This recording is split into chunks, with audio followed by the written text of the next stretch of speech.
Est-ce que la maîtrise du français est au déclin? Est-ce que les gens aujourd'hui ne savent plus parler? Est-ce que les élèves ne savent plus parler? Nous allons voir ça tout de suite. Tout ça, c'est basé sur un article de Vous Nil. Vous Nil. Abonnez, n'oubliez pas de vous abonner pour plus de vidéos comme ça. Et dites-les dans les commentaires si ce genre de vidéo ça vous intéresse pas. Un constat chiffré et préoccupant. Une performance internationale en baisse. Les élèves de CM1 obtiennent une moyenne inférieure à celle des pays de l'OCDE de l'Union européenne. 495 points en général pour la France, alors que les autres sont à 530 en moyenne. Une chute continue sur 15 ans. La baisse significative de la performance globale française entre 2001 et 2016. Pour abuser, on va dire on est à 525. Ouais, je pense que c'est 525. Aujourd'hui, on est presque à 490, 495.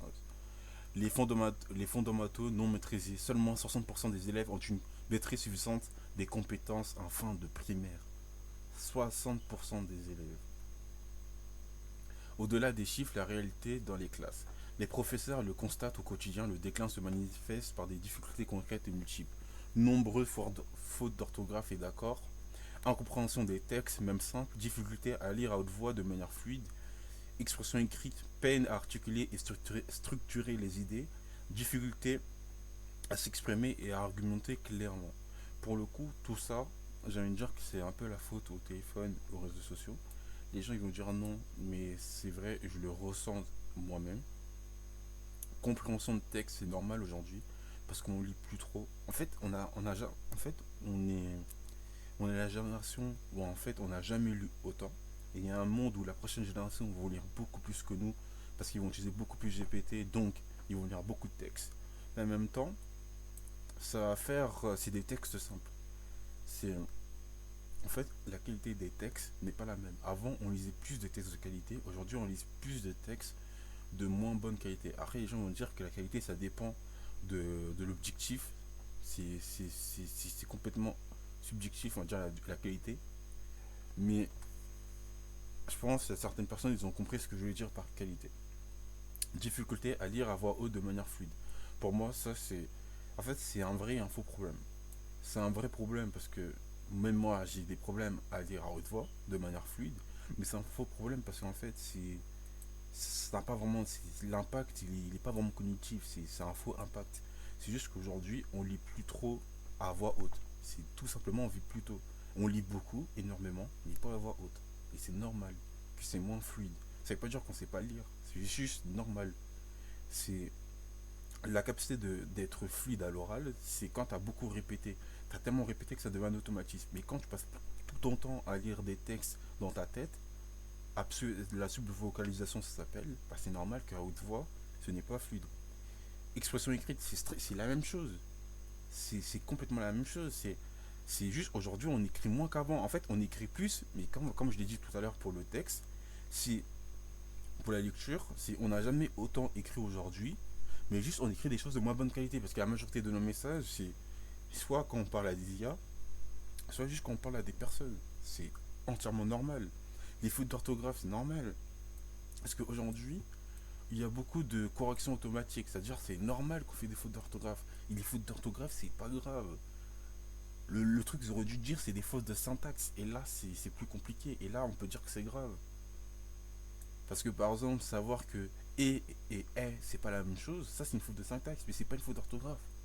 Les fautes d'orthographe, à la limite, on peut dire qu'on s'en fiche.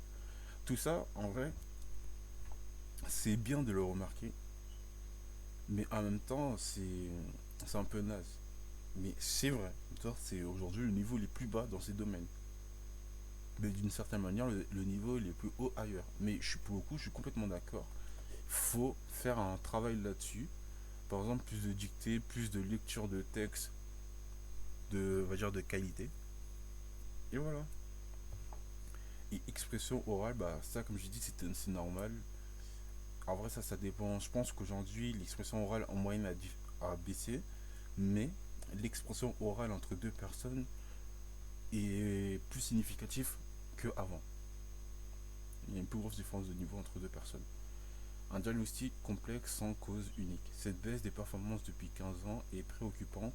C'est peut-être des facteurs environnementaux, c'est peut-être des facteurs familiaux, c'est peut-être effectivement cet isolement face aux tablettes. Et moi, je pense que le 80-20 de toutes ces raisons, c'est juste ça.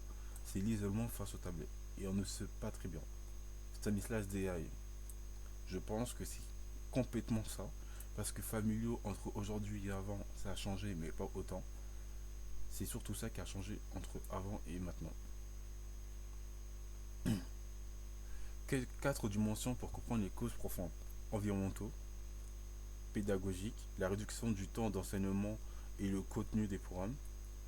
Ça, cet argument, c'est un argument français, dans le sens où en fait, dans les autres pays, ils n'ont pas autant d'heures de cours que nous, pourtant, ils ont des meilleurs résultats que nous. Ça veut dire qu'il y a un problème de base dans notre système éducatif qui n'est pas très bon. 3. Le facteur humain. Ça, je peux comprendre qu'aujourd'hui, il y a de moins en moins d'enseignants et on utilise plus de contractuels, donc le niveau est baissé. Et quand je dis le niveau est baissé, je dis pas que les contractuels sont mauvais, mais je dis juste que les contractuels, généralement, c'est des moins bons enseignants que les enseignants. Parce que les enseignants, ils ont fait une formation pour enseigner. Parce que enseigner un savoir et appliquer le savoir au quotidien, même à très haut niveau, ça ne veut pas dire que tu sais l'enseigner. Par exemple, tu prends deux programmeurs. Un programmeur qui a fait plein de side projets, plein de projets, travaillé dans plein d'entreprises, et un programmeur qui a juste fait l'école, qui a appris à programmer à l'école et fait directement prof, bah les gens vont dire que c'est le programmeur qui a fait plein de trucs, qui est reconnu limite, on va dire comme meilleur développeur serait meilleur. Pas du tout. Il a plus d'expérience, peut-être il s'y connaît plus dans les choses en profondeur, il sait mieux appliquer les choses, mais le meilleur enseignant reste le programmeur qui a fait des études d'enseignant, parce qu'il sait enseigner. Parce qu'il y a des méthodes d'enseignement que tu ne le sais pas, et c'est comme le coaching. Si le coaching, quand tu n'en as jamais fait, tu as l'impression que c'est facile alors que pas du tout. Il faut en faire du coaching pour rencontrer, pour voir que c'est dur. Par exemple, je suis un joueur de League of Legends. Inoxtag, il a fait un défi une semaine pour passer un rang platine.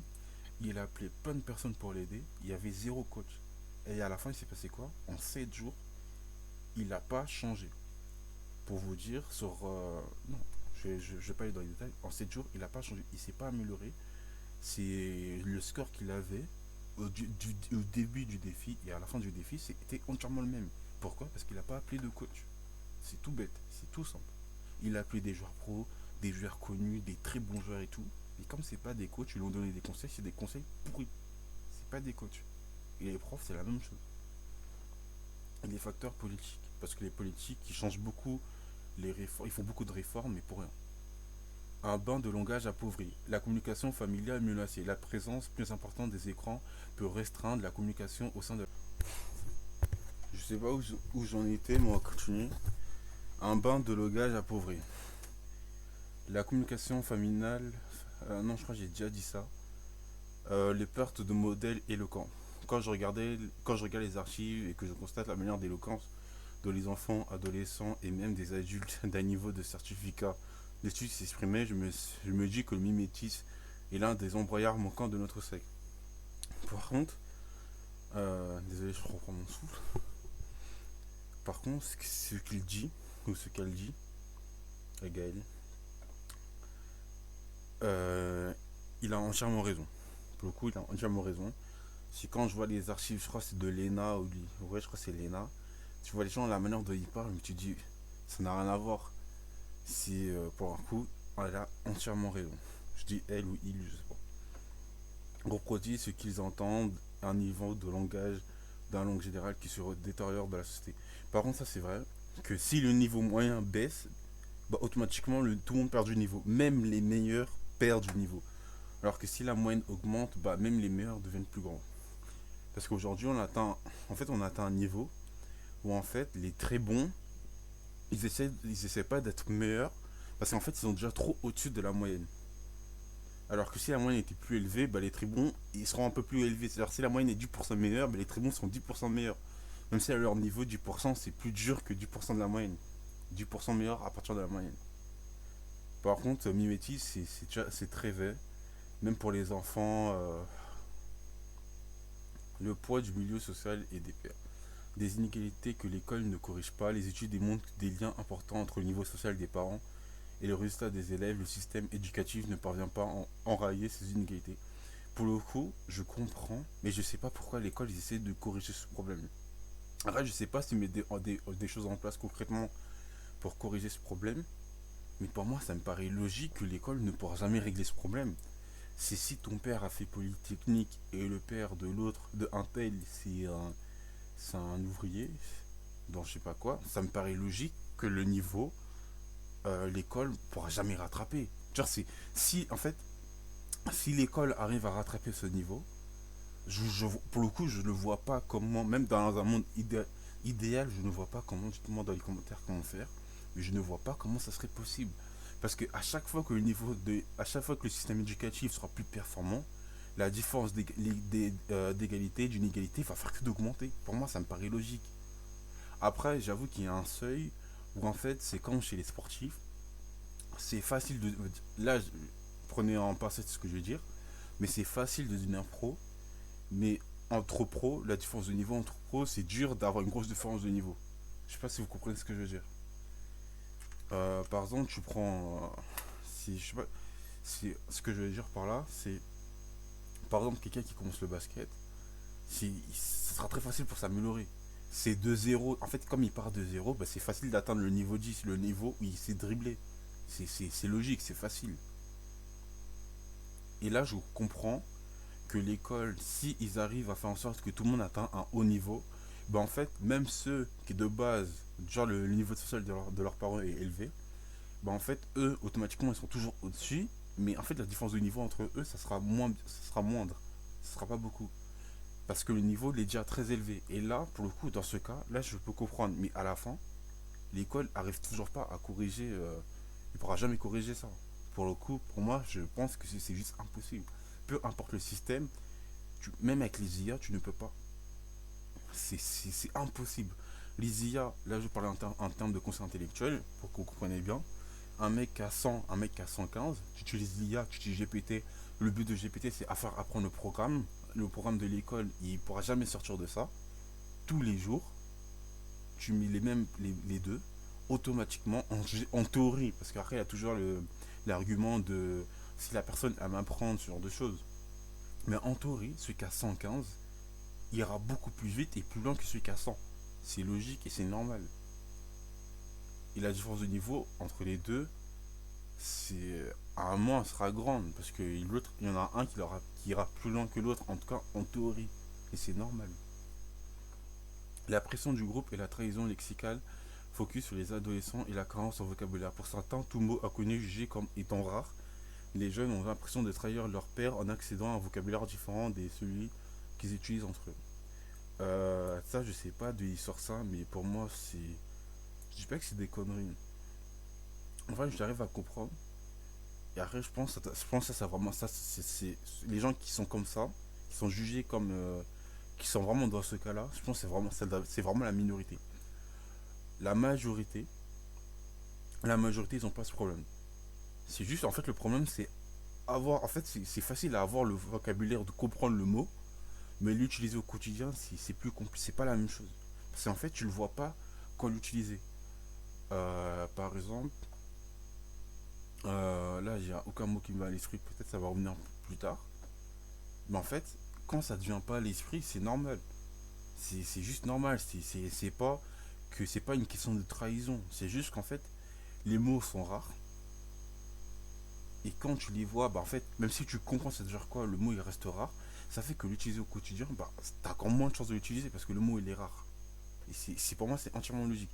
Pour moi les deux arguments, cet argument il marche pas. L'argument de trahir les pairs. 2 ans de pratique en moins. Le nombre d'heures de français reçues jusqu'en seconde équivaut à celui que les années avaient en entrant en quatrième dans les années 70. On a perdu 2 ans de pratique. Et pour le coup, ça c'est entièrement vrai.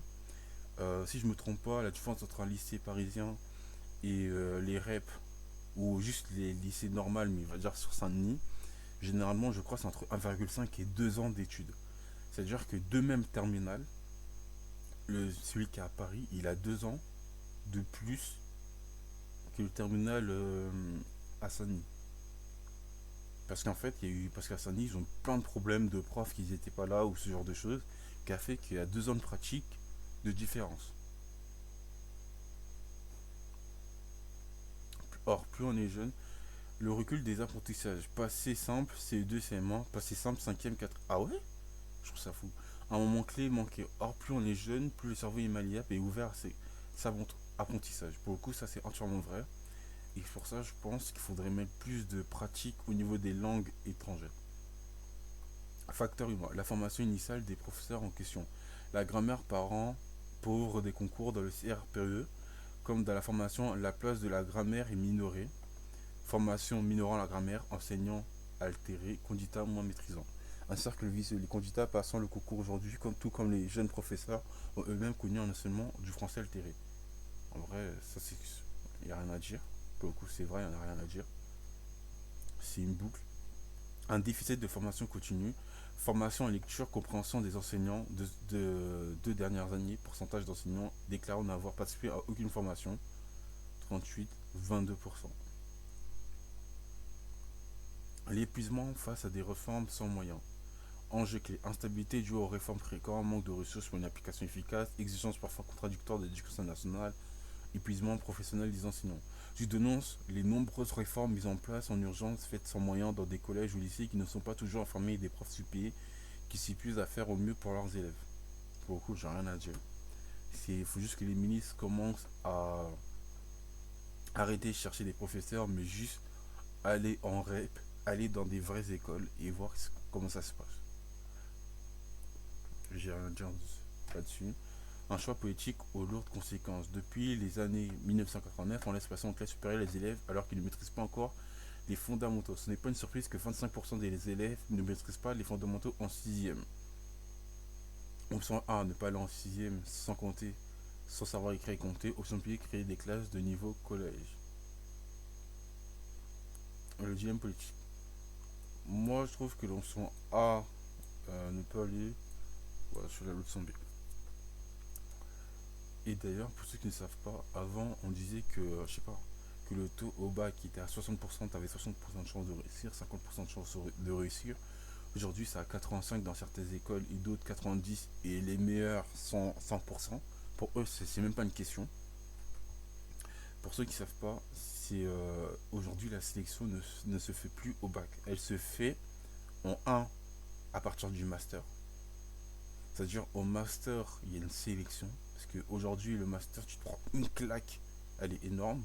Et la deuxième sélection, c'est sur le marché du travail. Là, tu as les deux sélections. Et en vrai, les études supérieures, c'est une sélection en lui-même. Parce que, en fait, le truc qui se passe, c'est que les élèves primaires, ils n'ont pas le niveau. En primaire, t'as pas le niveau. Tu vas en collège, t'as toujours pas le niveau. Ça fait que t'as des lacunes. Ça fait que, on va dire, t'arrives à passer au lycée. Mais t'as toujours des lacunes de la primaire. Au collège, ça s'est pas amélioré. Et au lycée, t'as toujours des lacunes des deux.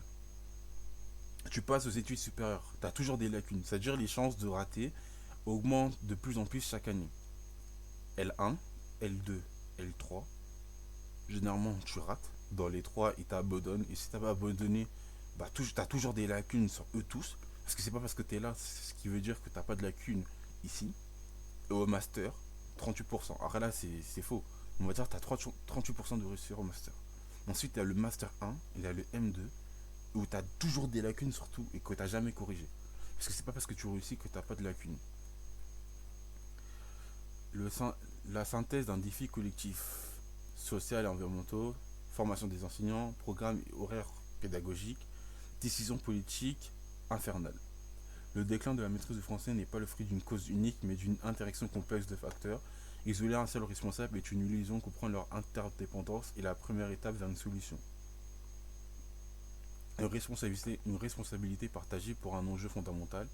Le Conseil scientifique de l'éducation nationale cherche à identifier les leviers d'action, mais au-delà des études, la requête de la maîtrise de la langue est un projet de société. Elle engage la responsabilité des politiques, la pratique des enseignants, l'application des familles, les modèles que nous choisissons de valoriser collectivement. En tout cas, pour ceux qui ont des enfants et ne savent pas quoi faire, c'est simple, faites-leur lire. Tout bête. À la limite, hein, pour certains parents, faites un système où vous avez une bibliothèque, où vous collez des papiers, j'ai oublié le nom des papiers, mais vous scotchez des papiers sur chaque livre avec un montant. et tu dis à ton fils, à votre enfant, que si tu finis tel livre, tu vas gagner X euros. Par exemple, il y a une encyclopédie, t'écris 1500 euros. Si tu finis ce livre, tu auras 1500 euros. Sauf, il ne faut pas juste finir le livre. À la fin, je vais te poser des questions et tu auras intérêt à me répondre. Pour savoir si tu as vraiment lu et si tu as vraiment compris. Et vous faites ça pour tous les livres. Genre, plus les livres sont simples, plus c'est facile à lire. Essayez de mettre, et vous allez voir, vous avez créé une petite passion de la lecture. Et même si vous n'avez pas créé de passion de la lecture, le fait que l'enfant a lu ces livres va débloquer plein de systèmes, va vraiment travailler son cerveau, ses systèmes cognitifs. Et en plus qu'il lit des livres de plus en plus compliqués, bah, votre enfant ne sera pas dans tout ça. C'est-à-dire, même si vous avez perdu de l'argent, de certaine manière, vous l'avez rentabilisé pour votre enfant. Et c'est parfait. N'hésitez pas à vous abonner, à commenter et à me rejoindre pour plus de vidéos. À la prochaine.